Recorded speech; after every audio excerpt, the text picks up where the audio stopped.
Are you an Amazon seller that's been using the Amazon PPC platform for a while and don't know whether or not to use ACOS versus ROAS? Well, if that's you, today we're going to dive into that. The advantages of using either of those numbers, as well as which one's my favorite. Spoiler alert, it's ACOS.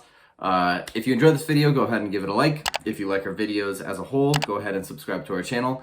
And if you have any questions at all, please feel free to go ahead and drop them in the comments. I answer everything. And with that, let's get started. ACOS versus tacos. What does that mean? What are we talking about? Why to use one or over the other? We're going to talk about all those today. Starting off, ACOS essentially is just spend over sales. That's it. It's expressed as a percentage. So Amazon defines it the same way. ROAS, it's the inverse. So it's your sales as a function of spend. So these two numbers basically represent the same thing. It's how efficient are your ads? How many ad dollars come in and how many ad dollars or how many sales dollars come out from your advertisements. So we're looking at the lifetime date range of good old Ship Quick, and over the life of the campaign, or all the campaigns for this particular brand, about a 48% ACOS, which is just over a 2x return. So basically what this means is every time we put in $1 of ads, we get just over $2 out in ad sales. So this is saying it's 2.8x, 2.08x, whatever, we put in from an ad spend perspective. So I said in the intro of the video that I like using ACOS more. The reason being is that it's a more pertinent financial metric for Amazon sellers as a function of their entire Amazon business.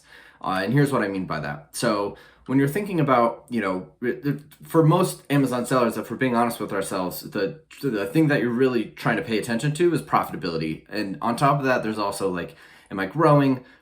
Growth probably is the second highest. For a lot of people, they don't care necessarily about, tons of profit if they can just reinvest that into their business themselves and just grow the marketing spend and just grow the business itself.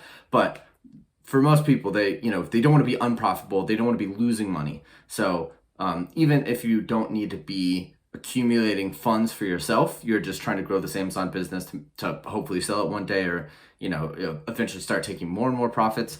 Profitability is very much top of mind for a lot of people that I speak to, and it makes sense. Like, you want your Amazon business to produce money. Why would you not? So as an expression of profitability, we can think of ACOS as like just a sort of line item when we're considering what's going on. There's also a metric to consider, which is TACOS, which is ad spend over your total sales, not just your ad sales.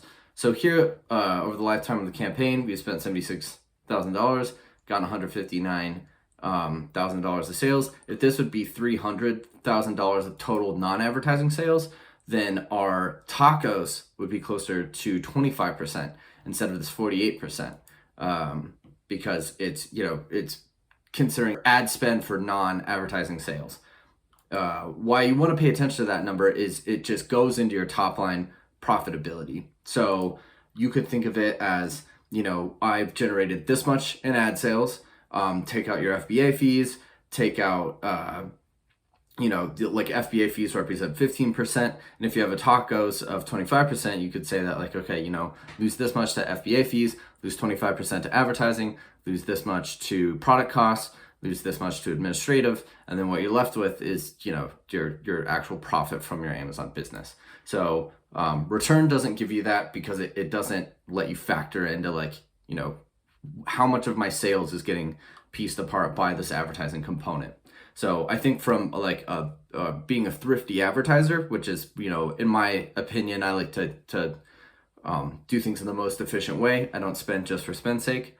When you're looking at it from that perspective, I've found that ACOS is a lot more helpful, just because it allows you to think of things in like ways that you're more dialed into how profitable your business is being, and it'll make it harder for you to be deeply unprofitable. Return, on the other hand, or ROAS, which is return on ad spend. So I don't know if I define these. ACOS is just advertising cost of sale. So for each sale, how much did the advertising cost? Makes sense. For ROAS, it's return on ad spend. So how many ad sales dollars did our ad spend generate. They're pretty much saying the same things, but it is truly different. ACOS, to me, it's significantly easier to view ACOS as just a place where your money is going versus return, which is more like traditional world advertising, where you have your budget ahead of hand. You're not finally adjusting these spend numbers. If you have a $30,000 budget to play with, you already know what that spend is going to be. So you earmarked that, $30,000. So your return figure, you want to say like, how much is that $30,000 getting us versus, how much from our sales is the ad spend taking out. It's an important designation. And I think it's also important to point out that ACOS is much easier in my mind to just visually scan for and see like roughly where averages are going. So we've got here one that's at 68%, 98%, 80%, 55%. These all have the number 1 at the beginning. So if you're just scrolling through campaigns, it's easier to just sort of scan a campaign list and see like, okay, this one's at 98, but it still has this 1 in front of it. But if you're looking for, campaigns to potentially pause if you wanted to increase your efficiency, it just makes your life a lot easier when you can see like, oh, this one's high, this one's high, this one's a little bit lower. It just gives you a slightly better, for lack of a better term, scannability to see, how much fluctuation is there between these numbers. So for me, I tend to pretty much always use ACOS for the actual optimizing itself. The one area where I do use return is when I'm viewing, like if I was to ever report on the work I'm doing, I find it helpful to like look at, so this ROAS figure, if you plot sales and ROAS on the same graph, generally people want to see, so like if this was ACOS and ACOS is falling, that's a good thing. But if sales falls, that's a bad thing, typically. So when you plot return and sales on the same graph, if both those numbers are going up and to the right, that makes sense. You're like, okay, number is good. They go up and to the right. That's just a very typical sort of like sales way to look at things. But that's not true for ACOS. So ACOS, you want it to either stay steady, or ideally you'd like it to go down and make more money at the same time. But if the lines diverge, just at a glance, it could appear that, things are off, and that it's it doesn't look quite as nice as when you plot return against some spend. So besides that, I mean, that's really all you need to know about the difference between the two numbers. Whichever one comes most comfortable for you, like if you had an advertising job or some marketing job before this where you use ROAS, don't feel like you need to stop doing that. It's not so important that you use ACOS versus ROAS. They're saying the same thing. But for me, I prefer to use ACOS. It's just easier to see like where you're bleeding spend. And as you get, so here we're at 131, 156, 160. So these are all, these numbers are getting bigger, but it would be hard if you're visually scanning to see that much difference between 0.76, 0.64, 0.62. Like the ROAS, as you get higher into the ACOS figures, like once you go past 2, 3, 400, the difference between these ROAS figures is going to get smaller and smaller. And so it'll hide, these outlier numbers that may actually garner some attention. Like you might be comfortable with 150% ACOS from time to time, but 250, definitely not. It could be easy to miss if you're just only looking at ROAS.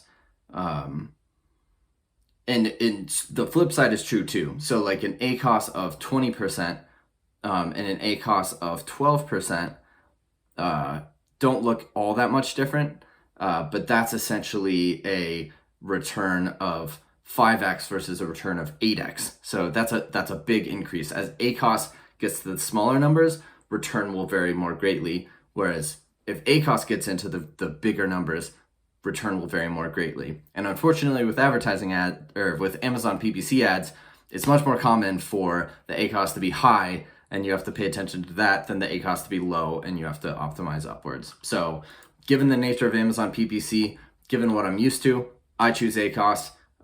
If you want to report some good figures, you might use return.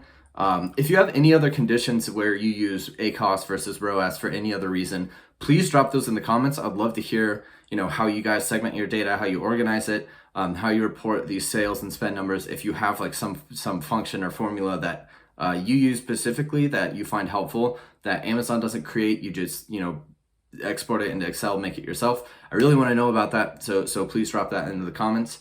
And if you have any questions about anything I've made, please let me know. I answer all the questions in the comment box.